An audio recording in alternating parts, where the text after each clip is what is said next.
All right, let's be real for a sec. Getting a call from a debt collector. Ugh, right. Not exactly a highlight of anyone's day. But what if you actually had some power in those situations? Like instead of just dodging calls, what if you felt confident actually navigating the whole thing? I like where you're going with this. That's exactly what we're going to deep dive into today. We've got this awesome guide from the Washington State Department of Financial Institutions. It's called Navigating Debt Collectors, Understanding Your Rights. Pretty straightforward, right? Yeah, to get right to the point. Our mission, to break this guide down so you walk away know exactly what your rights are and how to handle those debt collector calls like a pro. Because, let's be honest, most of us just want to avoid them altogether. It's true. Debt is super common, and nobody likes to talk about it, let alone deal with collections. But the thing is, it can be so much less stressful if you actually know what's what. Exactly. Knowing your rights can totally shift the dynamic. So let's jump right in. This guide starts with what to do when a collector first contacts you, and they really emphasize verifying the debt. Right off the bat. And for good reason. Why is that step so important? Well, you might be tempted to just, oh yeah, okay, that's mine, like just take their word for it. But it's crucial to actually make sure the debt is really yours and that it's still legally enforceable. Whoa, wait. Legally enforceable. There's like a time limit on this stuff. Yep. There's this thing called the statute of limitations. Basically, it's the time frame a creditor has to sue you over a debt.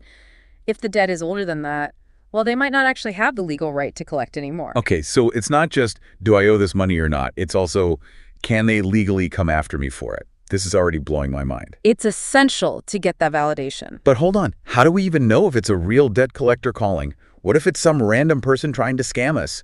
Like, how do we make sure it's legit? Oh, for sure. You gotta be cautious. Don't be shy about asking for all their info. Full name, company name, where they're located, all that. And depending on your state, they might need a license to collect debts. Ask for that number too. If you're still unsure, you can contact the original creditor yourself. Double check they actually assigned the debt to this specific collector. All right, so we've confirmed it's a real debt and a real collector. Now things are getting interesting. What are some things they absolutely positively cannot do?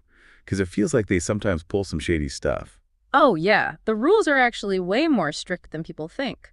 For example, they can't just decide to garnish your wages or take your stuff without a court judgment. Wait, seriously? They can't just empty your bank account? Nope. Not without going through the proper legal channels first. There is one exception, though. Defaulted federal student loans. Ah, gotcha. So there are some exceptions to the rule, but generally they can't just take your things. What about all those calls? It feels like they call you at the worst times, like late at night. Can they do that?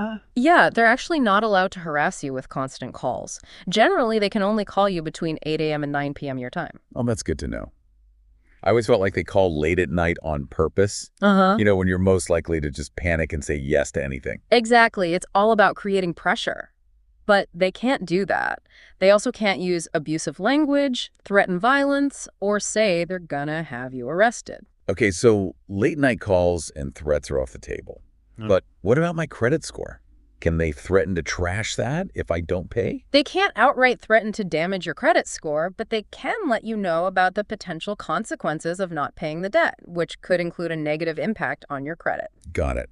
So there's some clear boundaries on how they can communicate. And it's actually kind of empowering to know that. That's not just a free-for-all, Yeah. They can't just bully you into paying. Exactly. The law is on your side here. So let's flip the script. Right. What can we do to take back some control in these situations? What are some proactive steps we can take? All right, so let's talk strategy. One option is to negotiate a payment plan that works for your budget. This might mean getting lower monthly payments or even settling the debt for a lump sum that's less than the full amount. That makes sense, but I bet a lot of people feel pressured to just accept whatever the collector throws at them. Are there any downsides to agreeing to a payment plan too quickly? Definitely a good thing to consider. While a payment plan can make things more manageable, it could also mean you end up paying more overall because of interest and fees. Always, always get all the details in writing before you agree to anything. Okay, slow down, read the fine print, make sure everything makes sense. What if a payment plan just isn't possible, or we want to explore other options? What else can we do? Don't worry, there are other avenues you can explore. Reaching out to a certified credit counselor is a great move. They can give you guidance on managing your debt, help you negotiate with those creditors, and help you create a realistic budget. So like a debt management coach, basically. Pretty much. They can also help you figure out if things like debt consolidation or a debt management plan would be a good fit for your situation. Okay, so that's super helpful. But this guide also mentioned something pretty wild. And I gotta admit, I was pretty surprised. It says you can actually demand the collector to stop contacting you completely. Yeah, you read that right. Wait, seriously? I can just tell them to stop calling. That seems too good to be true. It's 100% true. It's your right under the Fair Debt Collection Practices Act. You can send them a cease and desist letter in writing, and they have to stop all communication. That's a powerful tool to have in your back pocket. But I'm guessing there are some caveats here, right? Right. It's super important to understand the implications before you go this route. Sending that letter doesn't magically erase the debt. The collector might still take legal action to collect. So it's a last resort, not a get-out-of-debt-free card. What happens if a debt collector actually violates these rules? We've talked about all these things they can't do. What can we do if they cross the line? If they break the law, you have every right to file a complaint. If you're in Washington State, you can contact the Department of Licensing. Their number is 360-664-1388. Or you can file a complaint online at www.do.wa.gov. Super easy. What about for listeners in other states? Don't worry, there's help everywhere. The Federal Trade Commission, the FTC, handles complaints about debt collectors nationwide, so no matter where you are, you've got resources. Okay, that's amazing. Seriously, this whole conversation has been eye-opening. It's incredible how much power knowing your rights can give you. For real. And it goes way beyond just debt collection.